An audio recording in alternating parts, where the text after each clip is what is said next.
Hello and welcome to another Green Thumb program. My name is John Schaefer and I am with the Harris County Public Library. We produce the Green Thumb Show in conjunction with the Harris County Master Gardeners, but our show is available for anyone who finds us. Everyone is welcome.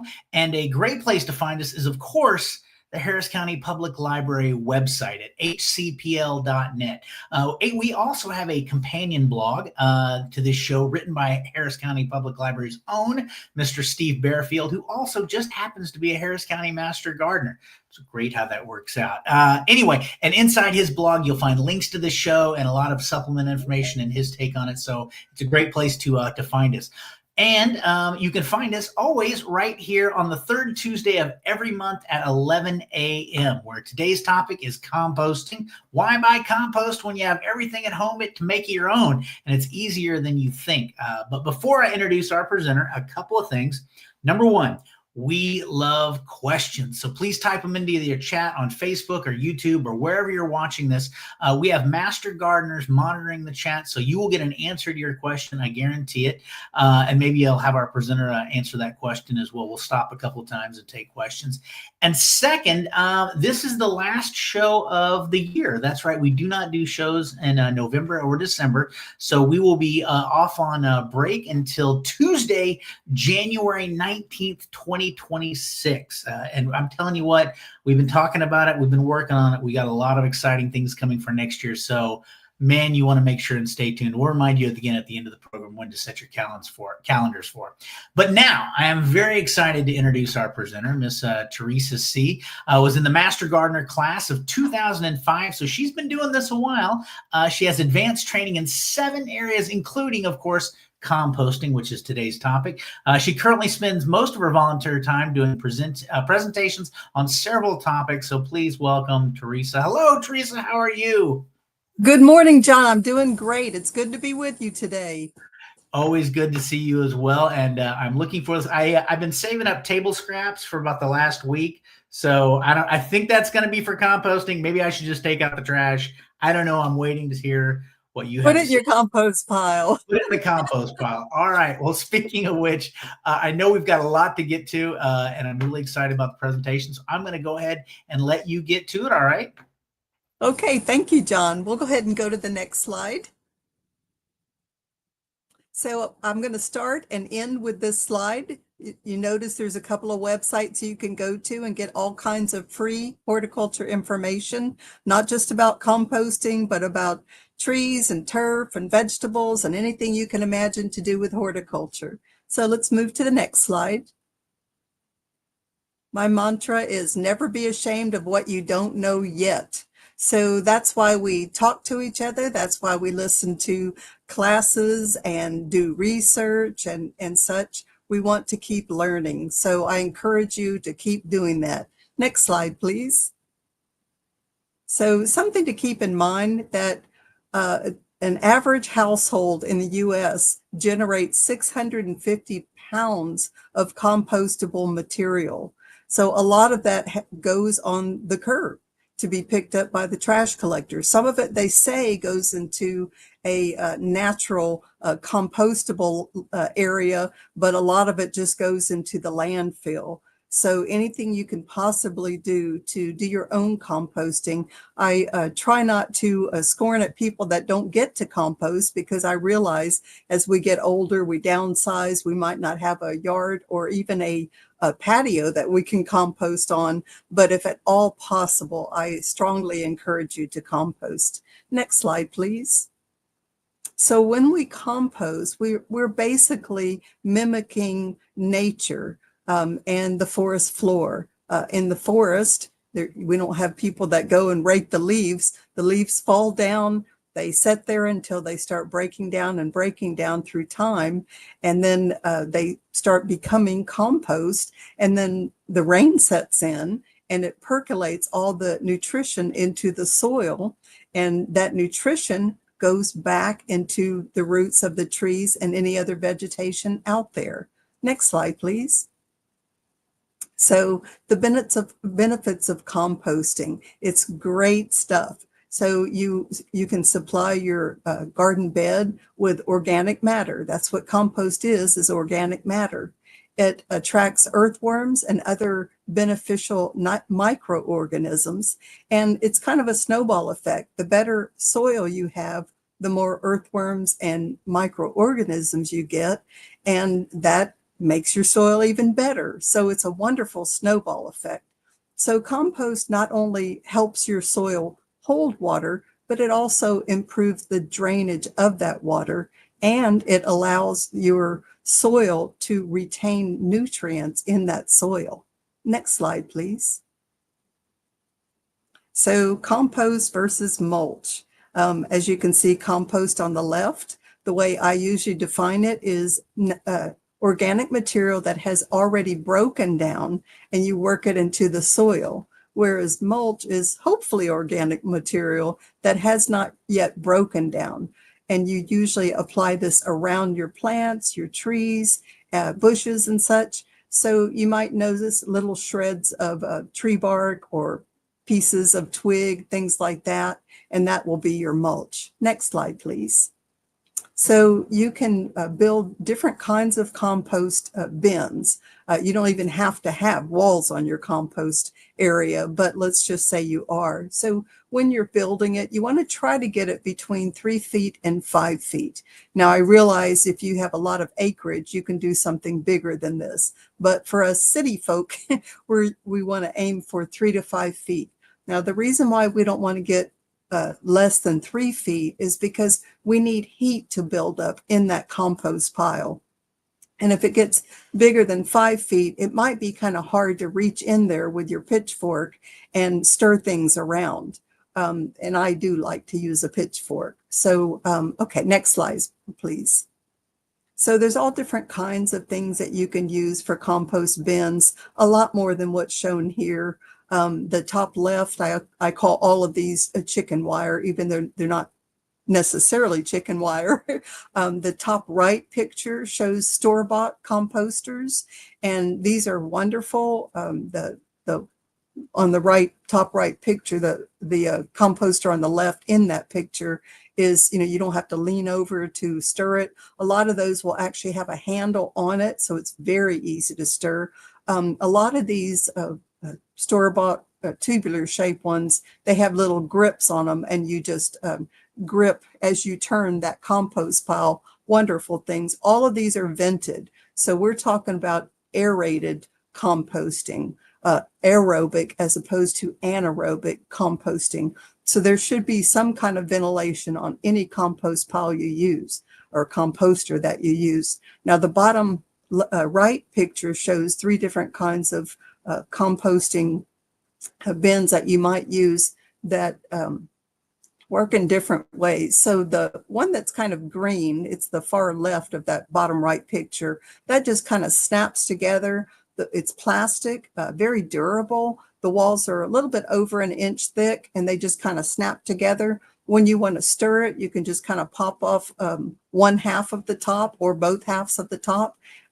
Use that pitchfork and stir it. When you want to use it, or as I like to say, harvest your compost pile, you can take off one or both of the top and then pop off the front section, and you'll have very easy access. Now, in that same bottom right picture, there's 2 others, and they're using gravity. So as that compost is ready to use, it just keeps falling to the bottom, and there's a door, like in the middle one, you can see the door at the very bottom facing outward. And the right one in that same picture on the right side, you can see the door there and you harvest from there. Now, when you're really into composting, that bottom left picture shows you a way that you might want to set up. So this is a 3-section series, or you might want a 4-section composting series. What you'll do is you'll start the first bin and you'll keep adding to it and keep adding to it, and you stir once a week, a couple of times a week, whatever you like to do, until it's pretty full. And once it's pretty full, then you start the second section and you keep stirring that first section as you're adding to the second section. So by the time you start the third section, you're hoping that first section will be ready to harvest or use, and you keep going as in a cycle like that. So next slide, please. So I've gotten to take a few advanced courses in the Dallas area, great place. They have this wonderful, efficient house. I believe it's a 3-bedroom, 2-bath, if I remember correctly. It's got a full kitchen, dining area and everything. So everything is efficient. The light is low wattage, but you can see, so it's low kilowatt, I guess is how it's said. The toilets flush with water efficiency, the sinks run with water efficiency, and they have rain barrels and such around the house. But out here is the composting area, and you'll notice it's a lot like that last picture we showed made out of wood, only these are cinder blocks. So never going to rot. Cinder block is never going to rot.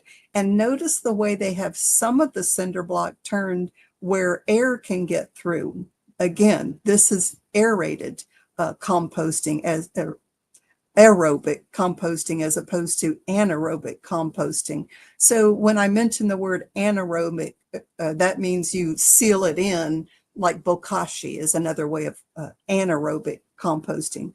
But we're only talking about aerobic composting today. So if you're facing this, you can see the rain barrels way out in the far part of this picture. So they also teach rainwater harvesting there. So if you turn around from where you're standing, the next slide, please, they actually made a composter out of a rain barrel. So they have the wooden legs here. You can see the metal pole going through the middle. We mentioned that it's aerobic. So if you look real close at that top left picture, you can see where they drilled holes for aeration. Easy to turn, and they even, as you can see, they put a door on it with a hinge and a latch and everything. So a great, efficient way to do composting. Next slide, please. And then this, I just got it from the internet. It's kind of end over end composting, again, using a rain barrel. You'll want to put a little bit of support on that pole going through the middle. You want to put a little bit of support on the barrel because that's going to gradually pull and crack, but a very clever way of composting as well. Next slide, please.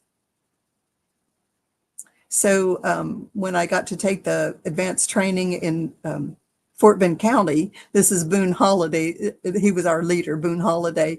Had a great staff over there. You can see this composter that they're putting together. We put it together right there. They just took 3 pallets and literally took 2 pieces of wood and hammered it into the 3 pallets. And then they hinged some cattle paneling. Of course, they cut off the cattle paneling and attached that. You don't even have to have that, but you can see how easy it was to put that compost bin together. Next slide, please. So the recipe for a good compost pile, you need air, water, brown stuff, and green stuff, and you will have a good compost pile. Next slide, please. So you have all kinds of microorganisms that are going to work the material that you put in there. You have the brown stuff, the green stuff, air, and water. Next slide, please. So your green stuff, what is that going to offer you? That's the nitrogen. You want some nitrogen in your compost pile. You can use all kinds of things. They have a bunch of kitchen scraps here. You can use grass clippings. I have another little list coming up soon. You can use all kinds of material like that, and that will offer you the element of nitrogen. Next slide, please. As you can see, there's all kinds of material and other things that you can use. Notice that the manure that's listed here, those are all natural vegetarians. So you would not want to put dog droppings, cat droppings, goat droppings. You would not want to put those in there. But if it's a natural vegetarian, then it should be good to go in your compost pile. Next slide, please. So with your brown stuff, what's that going to offer you? That's going to offer you carbon. And there's all kinds of materials that you can use as your carbon. When they say pine straw, pine needles, same thing. A lot of the plates and even knives and forks, they've made some that are degradable, compostable. So materials like that can be used as well. Next slide, please. So these are a list of many of the things that offer you carbon. Notice the cardboard. I'm going to talk a little bit about using more cardboard later, but since COVID, how many people of us have our packages delivered instead of going to the store? And quite often it comes in a cardboard box. So keep that in mind. If you're looking for some more brown stuff or carbon to add to your compost pile, think about all those cardboard boxes that you're having brought to your house. Next slide, please. So these are things that are recommended not to use in that compost pile. Meat byproducts, there's all that grease there. When you think about, there are all kinds of microorganisms that are in your pile that are working for you. They're helping to break things down. And if they're coated with oils, grease, things like that, they can't breathe. Their skin can't breathe. So think of it that way. Again, with the pet droppings, unless it's a bunny. Bunny droppings are okay. Those are natural vegetarians. But our cats and dogs, we don't want to use milk byproducts. The closest I get to dairy is the egg shells. I will, when I use an egg, I'll put it under the sink. As I rinse my hand through the day, I'll put it in the sink and let it get rinsed off to get that membrane out of the eggshell. And then I usually pulverize it a little bit, and then I use that. That's as close to dairy product as I get. So it mentions not to use ash. Now, in the next section, when we talk about big composting, I'll talk a little bit more about some ash that you could use, some tree that you could use, but they're saying generally not to use ash. Okay, next slide, please. So we're going to build a compost pile, and you'll notice I'm using different material, a different structure on each compost pile. You always want to start with brown stuff. Now that brown stuff is not going to be as enticing to rodents out there. So if you can seal everything with brown stuff, you're doing good. So next slide, please. And then you want to add some of the green stuff. That is your nitrogen. Put a nice good layer of that. And then at this point, you can add something to kickstart your compost pile. So by kickstarting, you want to introduce microorganisms to the compost pile. So if you already have another compost pile started, you can just take a shovel full of that, and at this point, put that on top of this green stuff, and you're putting just billions of microorganisms into your compost pile. Maybe you don't have a compost pile, but you have a good garden bed going with some good soil. Same thing. Take a shovel full of that and put that onto the green stuff at this point. Next slide, please. Now, if you don't have a compost pile already started or good soil, maybe you've just moved into this place and the yard is just barren. So you can buy things to kickstart your compost pile. These are real small containers. They're probably 6 foot wide by 6 to 8 foot tall, and about a ½ inch or less in thickness. So it's just a little bit to get it kick-started. You're probably never going to need this, but if you do, if you want to kickstart that, then this is something you can use. Now, if you use nothing at all and you have all the elements in your compost pile, those microorganisms are going to find that compost pile. You'll even get the earthworms and such, fungal strands and such that come to your compost pile and work that compost bin for you. Next slide, please. So once you've added that layer of green, then you add another layer of brown. And next slide, please.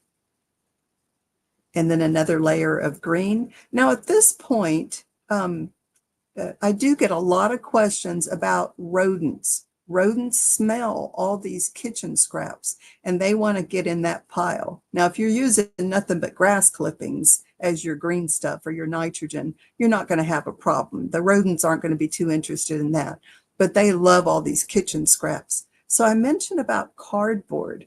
At this point, you can take a few layers of cardboard and slide that down the wall, or perhaps before you even start, you can slide cardboard around the walls, whether it's a square bin or a round one. You can bend the cardboard and put it around the edges, and that'll keep the rodents out, hopefully long enough to where the green stuff starts decomposing and no longer has a good smell to the rodents.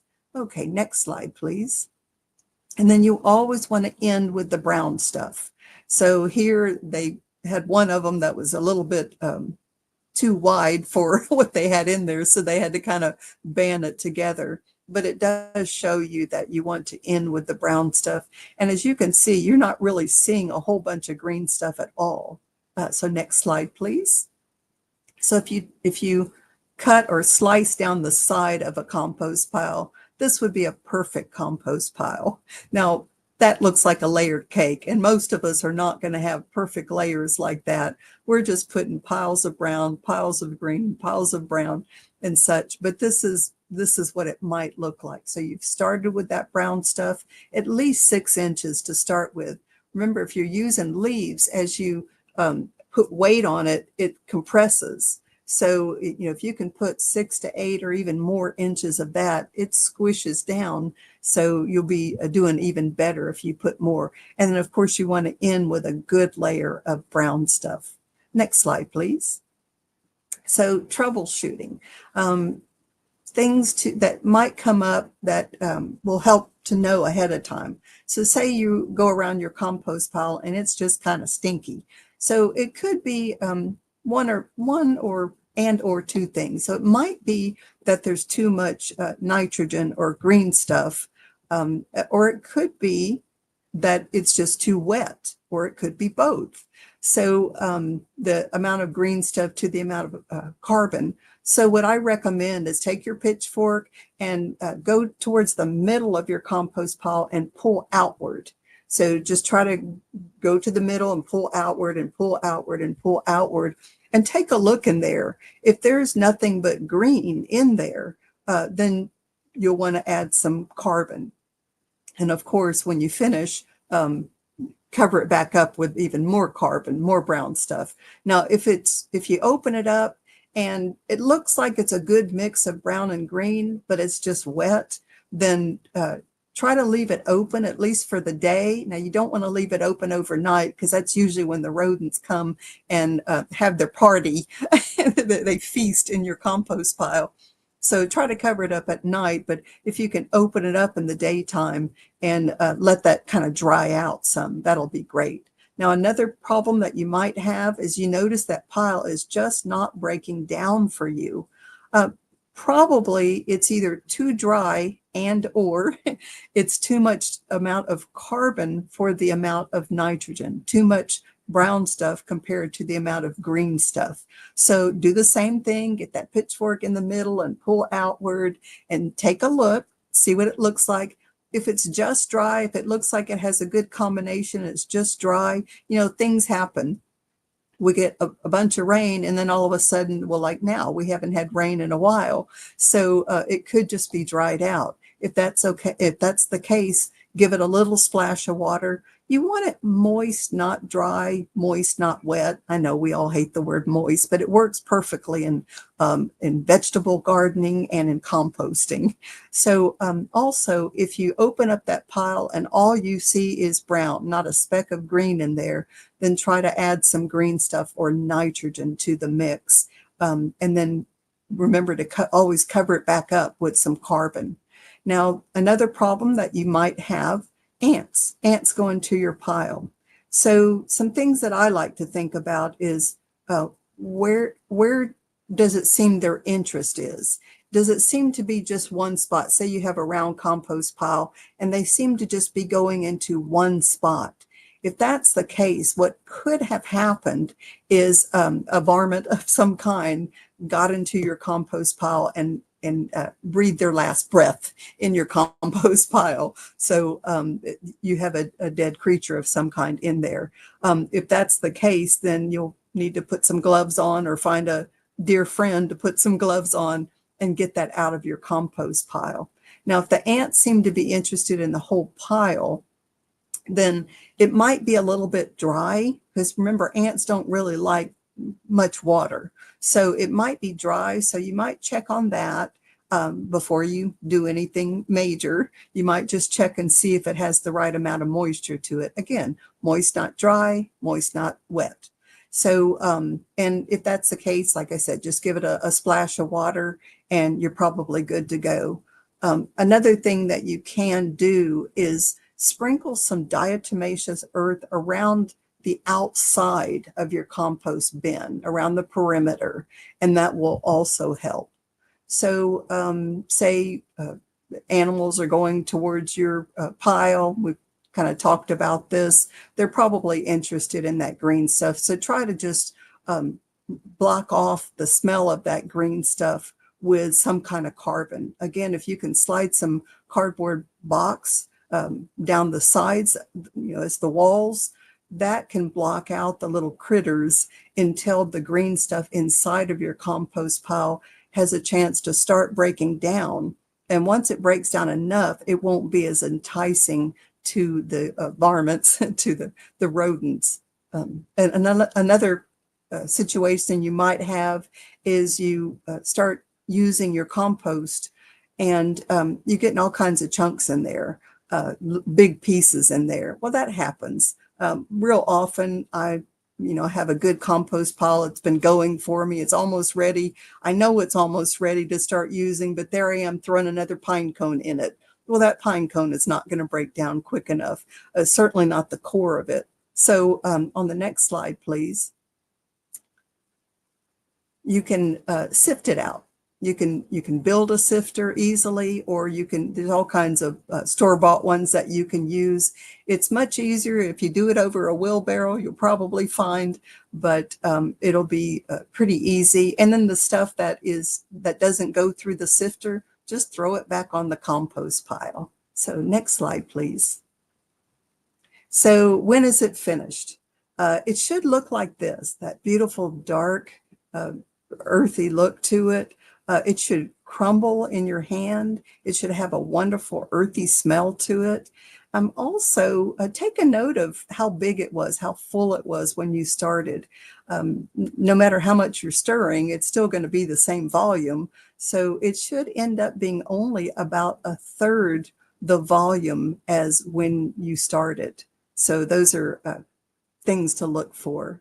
So I think this is a good time to stop and take some questions if there are any left. Yes, we have lots and lots of questions, Teresa. So let's start off with, let's see, we received a question on Facebook from Suzanne talking about citrus. I wanted to know, is citrus okay? Basically, and what, how to handle it if you use citrus, what to think about when using citrus.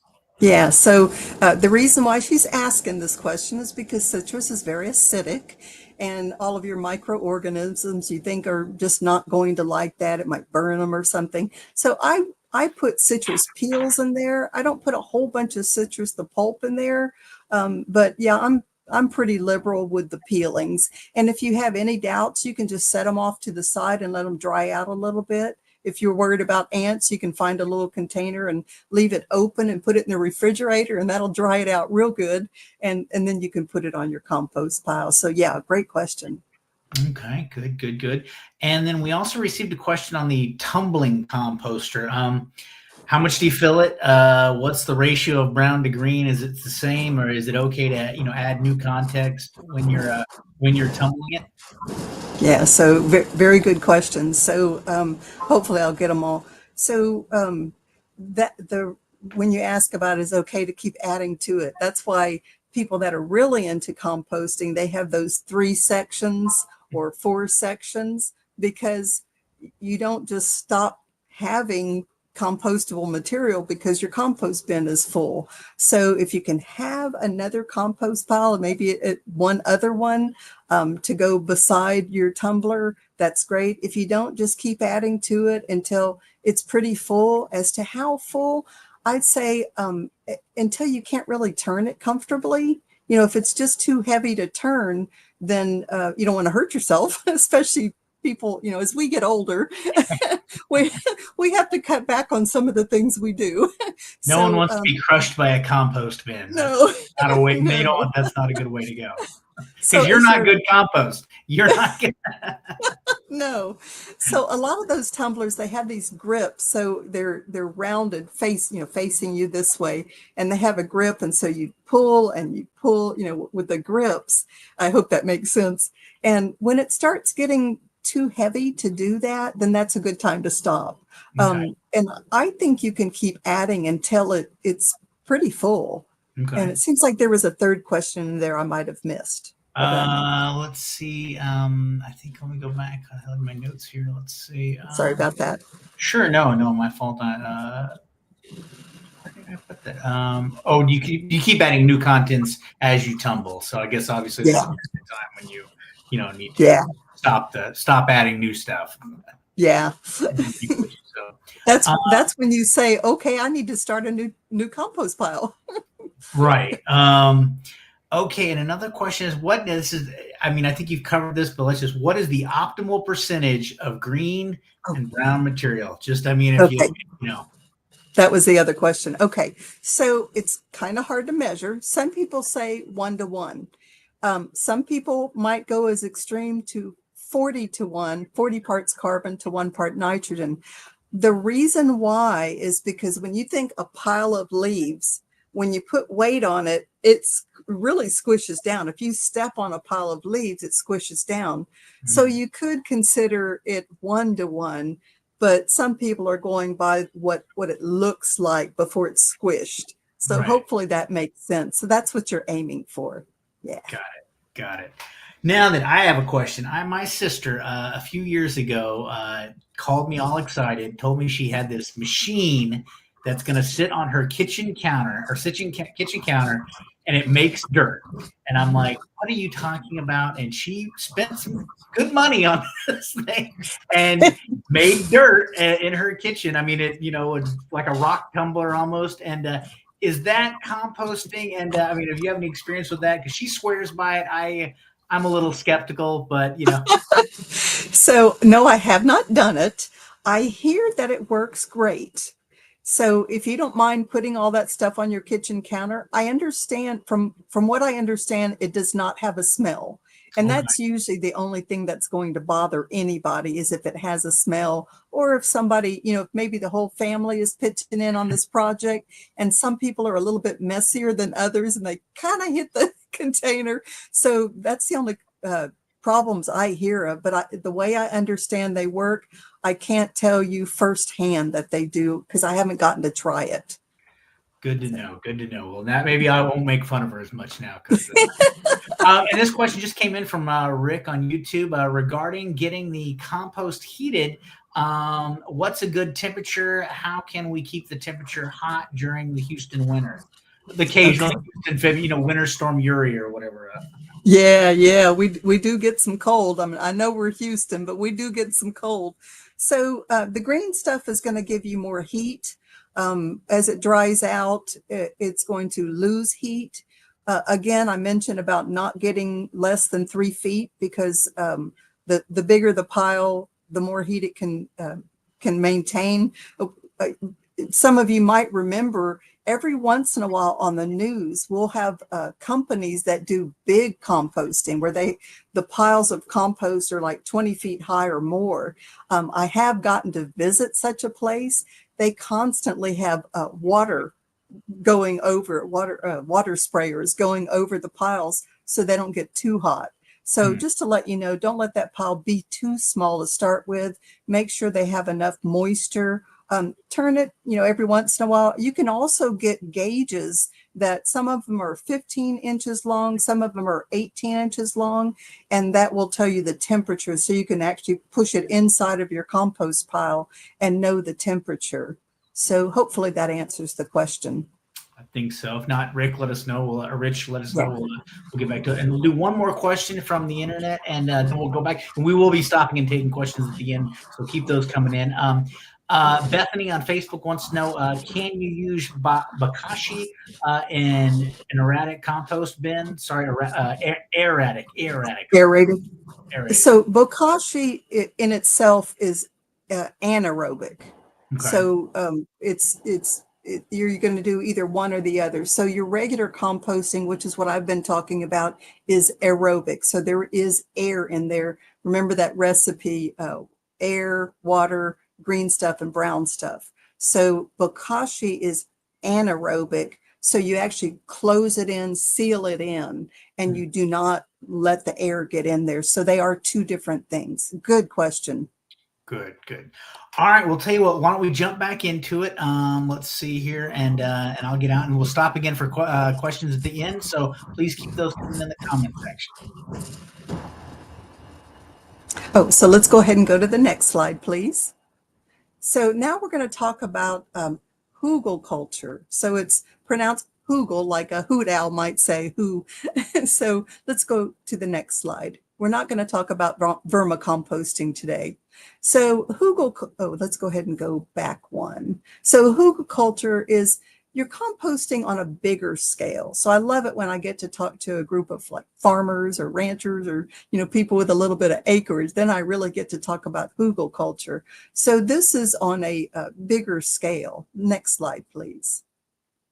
So with hugel culture, you want to think about working with nature, not letting anything go to waste. Consider the thought of permaculture. Our Chevy does a great talk on permaculture, by the way. So think about that. Now, as I talk about hugel culture, I remember when we were going through COVID, and of course, I wasn't going to get out there, but I wanted to hear talks on gardening. So I was signing up for talks in London, Scotland, even northern parts of the US, and they're talking about growing vegetables or composting or whatever the talk was about, something to do with horticulture. And all the while I'm translating it to a way I can use it.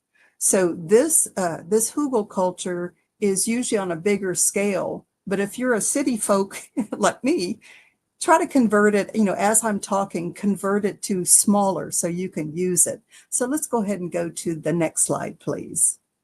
So in the woods, nothing ever goes to waste. So let's go to the next slide, please.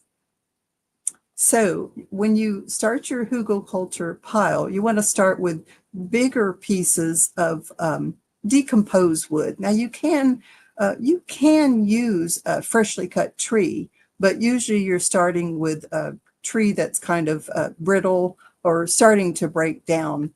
And then you're going to be working it into a sunken area if possible. Sometimes you don't even need to have that sunken area, but the decomposition will take place. Next slide, please. So this is Mary, who did my original talk to me. She did my original education. In Lebanon, they've been doing this for centuries. So when you think 300 years ago, they didn't have the feed store and Home Depot, Lowe's, places like that to go get bags of fertilizer. So in essence, they were using all parts of nature to help put nourishment in their garden beds so they could grow food to eat. So next slide, please. So when you think about the wood that we use, a long time ago in the 60s and such, we would take our brown stuff and burn it in the ditch in front of our house, us city folk. Again, I didn't live out in the country, so I'm not exactly sure how they did, but I know they burn. So if you have wood and you're burning it, you're in essence kind of wasting that carbon. It's just going into the air. Whereas if you compost it, all that carbon from the wood gets worked back into the soil where it originally came from. So next slide, please. So when you orientate your garden bed, you try to go north-south like it shows in this picture. When you think the sun comes up in the east and sets in the west, so it has less garden bed to go over if it's the narrow strip. So hopefully I said that, but hopefully this picture shows you the way you want to set it up. So next slide, please. So you want to have all kinds of bigger pieces of wood, all kinds of trimmings, and some smaller shreddings as well. So next slide, please. And then, so when you get your bigger pieces of wood, there's all kinds of ways you can get it. Even if you're in the city, there's always houses that are having a tree cut down. We've had a lot of trees cut down in our neighborhood, especially since Derecho came through last year, and then Hurricane Beryl came right afterwards. We had a lot of trees that either came down or were damaged enough that needed to come down. So you can probably go to where they're cutting a tree down and ask for bigger pieces of wood. And they'll probably let you. They usually have to pay to haul away these bigger pieces of wood and dispose of it. So next slide, please.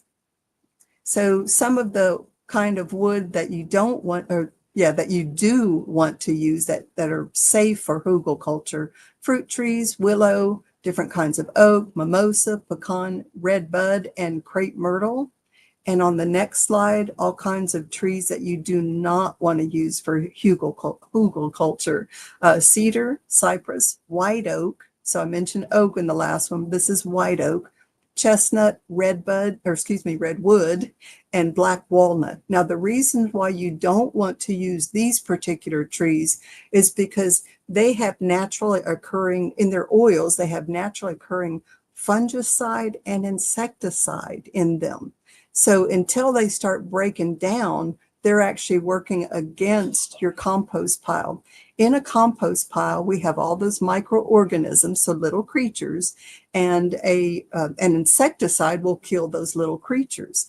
We also have fungal strands that are working for us in that composting situation. So to have a fungicide from a tree is going to put a halt to the help that they would be giving. Now, pine is listed on here as well. Pine has tannins in it that interfere with the germination of seeds. So when you think, a lot of people that are farming on a big scale, they're either taking to market, and that's their livelihood. So they're trying to cut costs anywhere they can. So they quite often start with seeds rather than small plants. So they wouldn't want to put seeds directly onto a newly put together hugelkultur bed. Now, if they can set the pine tree off for a year or a little bit more, then that tannin can dissipate, and then it will be safe to germinate seeds on the hugelkultur bed. Okay, next slide, please. So they have orientated this, that would be north-south at an angle there, and they've put a bunch of big pieces. Now, Mary was telling, when she did our class, she was telling about there is a tree company that would let them know when a big tree was coming down, and they could bring it uncut to their acreage and lay it out for them. And of course, they put it north-south for them, so they could have a tree in the spot of these bigger pieces of wood. Next slide, please. And then you want to put some smaller pieces of wood around that. So let's go to the next slide. And then smaller as well. So you just kind of push them in there. The bigger pieces are down below, or if you're lucky enough to get a big tree, that's going to be down below. And then you push the twigs and smaller branches. It just kind of try to push them in there. And then the next slide shows putting your green stuff. So all of that other was brown stuff, your carbon. And now you're wanting to fill in as much as possible. So if you imagine all those twigs, there's all kinds of air pockets in there. So if you can get that green stuff to settle in, then they can start working together. That green stuff, that brown stuff, that nitrogen and that carbon working together. And in that way, that nutrition will start popping, as I like to think of it. So the next slide, please. So like I mentioned, you fill all those gaps with that green stuff, and that way you have that balance. If you have the carbon working over on one side and the green stuff or the nitrogen working on the other, it just doesn't compost well. It's when you put them together that they really get that composting going, that heat going, and the breakdown of all those nutrients. Next slide, please. So then after you have it all built, you can put a 2 to 3 inch layer of compost or some kind of good soil on top of that. And on the next slide, you can be ready to start gardening right away. Now, some people will build a hugelkultur bed and let it cure or rest or break down for a few months, and they might have 2 or 3 or more going. Now, if they don't have a lot of acreage, they might have 2 going. They put one out in the spring to be used in the fall for fall gardening. They might do one in the fall for spring gardening to let those nutrients start developing in there. So the next slide, please. So this is what your hugelkultur mound might look like. So you notice the 3 pictures. So that first one on top is what it might look like after 1 year of breaking down. And in that second mound after 2 years, and then that third one after 3 years. It might look like this. Now the next slide tells you even more. So knowing about what the decomposition ratio or rate is, these smaller twigs that are like 1/5 of an inch, those are going to start breaking down pretty fast within 3 to 5 months. A branch that's about 1 inch thick might take up to 3 years, depending on, what it's surrounded by, the correct amount of moisture and such.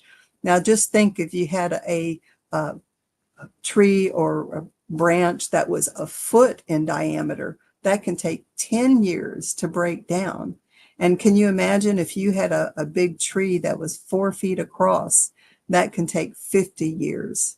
So something that is good about all of this is when you get a hugelkultur bed going, it's also going to start retaining moisture, and that will make it to where you do not have to water, maybe at all.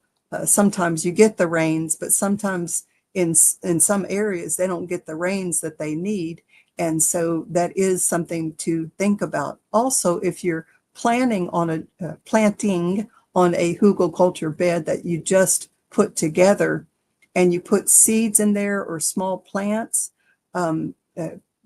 double check with the moisture, because until those roots get a chance to go in deep where there is going to be more moisture, that surface is what's going to dry out first. So keep that in mind. Always check on that. And the next slide, please. So when you start that pile, again, you might want to do twice a year. Remember that it's like fine wine. Hugelkultur is like fine wine, and composting is like fine wine. The more it ages, the better it is. All those nutrients break down in the soil. So we think about we think about nitrogen, phosphorus, and potassium, but there's so many other micro elements that are in our soils that our plants need. It might be, very small amounts, but as things break down, the longer they have to break down, the more of these nutrients they're going to be giving you. So the next slide, please. So I like to, like I said, I like to start and end with this slide. You can go to these 2 websites and find out all kinds of horticulture information. If you're just looking for Harris County, you can go into that area. You can go into Texas and go into that area if it's kind of more of general plants or such. But there's all kinds of free horticulture information. And if you have a question, you can leave a question in there. We have some fine people that they're not sitting at the computers necessarily, but they'll get back with you, and they don't just guess at their answer. They get a good answer to you. So that's what we have. Are there any other questions I might be able to help with? I see a lot of questions and answers going by. So yeah, just to once again thank our master gardeners that are monitoring the chat, and I know they're answering a lot of these questions. So as people are, going, I'm watching too. The answers, these questions are getting answered too, which is great. Thank you so much to Chev and Steve and Jessica. I never get to say their names, but I always forget. Anyway, let me pull this up here like so. Yes, we've had some, I'll pull that screen back up in just a minute before we go, but we did have some questions. So on your side, I want to just confirm about pine trees, because obviously we have a lot of pine trees in this area.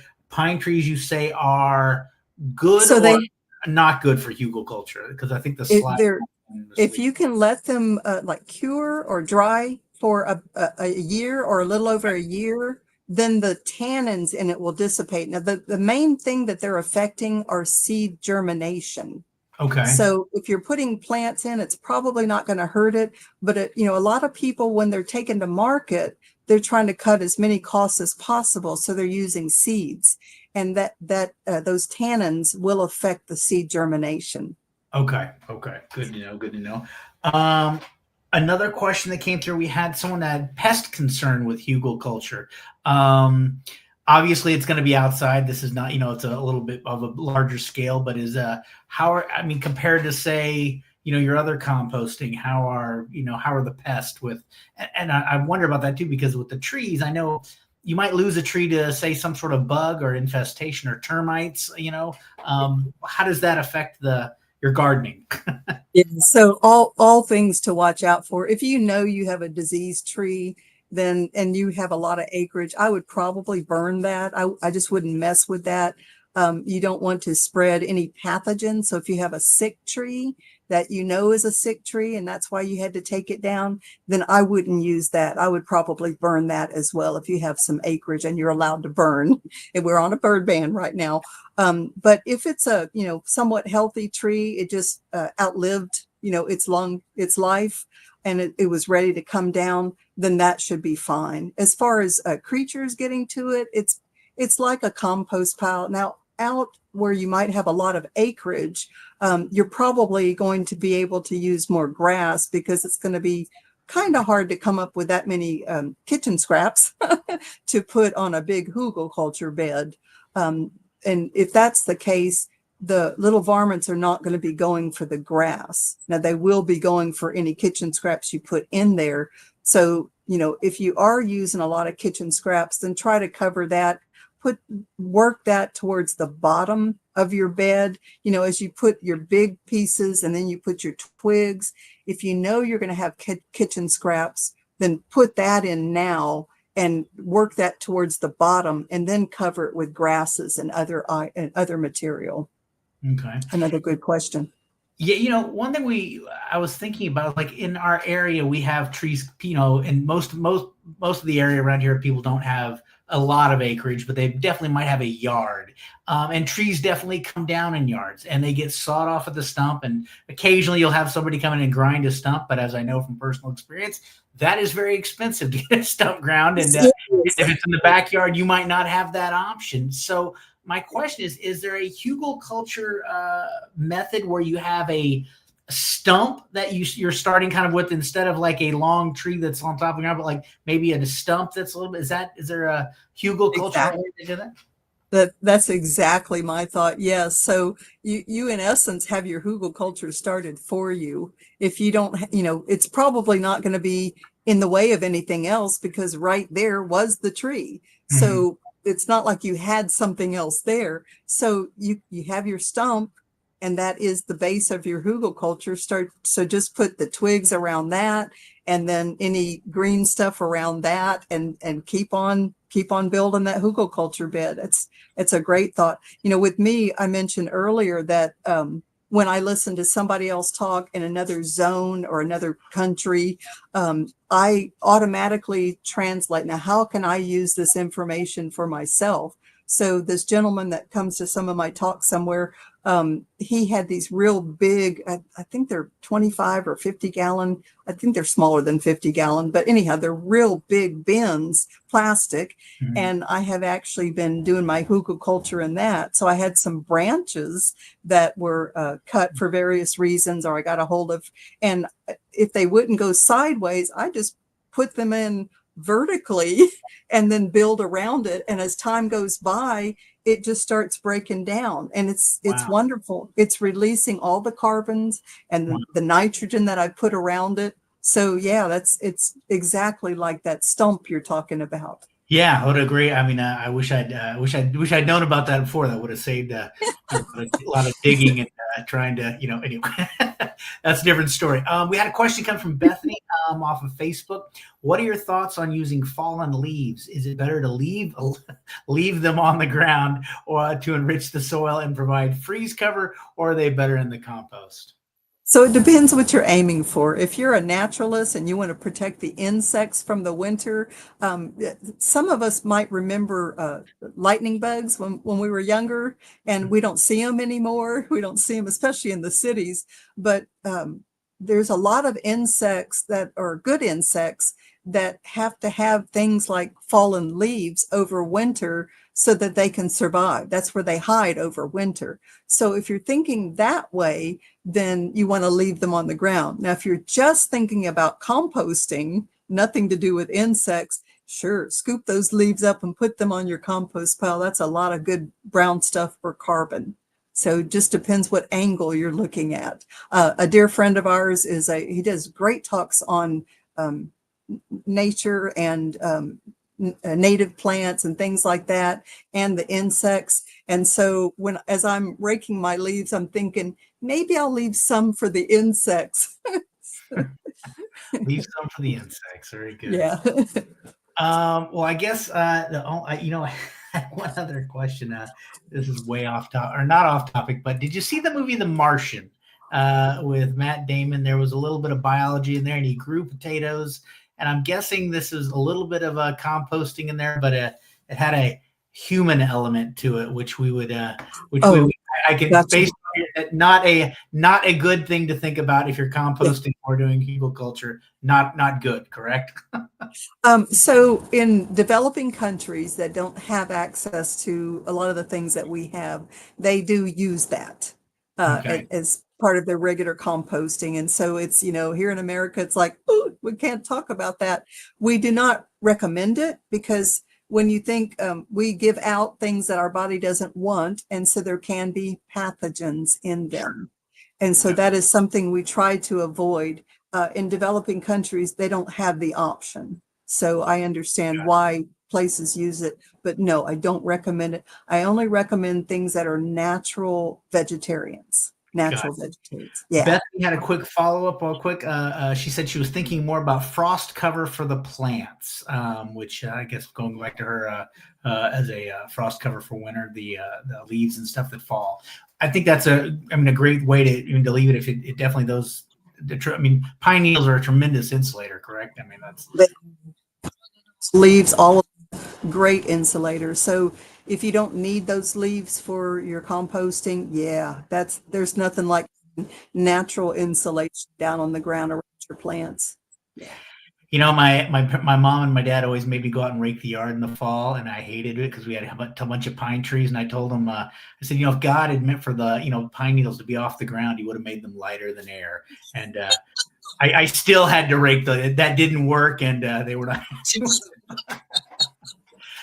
Oh my gosh, this has been so good, Teresa. I want to remind everyone to pull this in real quick one more time so people can take a look at this. We are, I guess we'll see if we have one last question. Chev just wanted to point out you can build hugelculture beds inside galvanized steel containers or wood containers bed to raise the soil in urban homes. So yes, definitely an option at home. But I'll remind everybody we are off for the next 2 months. We are going to be on break. When we're coming back next year, we have so many great new things we're excited about. We know you're going to be seeing us at one point, Teresa, a couple times during the year for, I won't spoil the surprise, but you'll be back again next year. I want to remind everybody to keep going to the Harris County Master Gardener website. If you have any questions at all, I'll put that banner up real quick. So you can always get your questions answered right here at the Harris County Master Gardeners. I have done that before. They will write you a very detailed answer, and it's very specific to your case. So I recommend that. Teresa, as always, it's so good to see you, and I've learned so much about composting. I think I'm going to go cut down a few trees and start. Next time one comes down, I'm not gonna be stressing about like what to do with the stump. I'll tell you that much. That's I've got a plan now. Don't pay for that grinder. No, not at all. Thank you so much for everything, Teresa. We'll see you guys. I'll see you next year. I'm going to remind everybody to make sure you tune in next year. Stay tuned to the Master Gardeners and the Harris County Public Library website at hcpl.net. We'll have links to this broadcast and all of the past year's shows you can check out there, and also see a blog on that. So with that, I'm going to say thank you so much, everybody, and have a great rest of the day. We'll see you in January.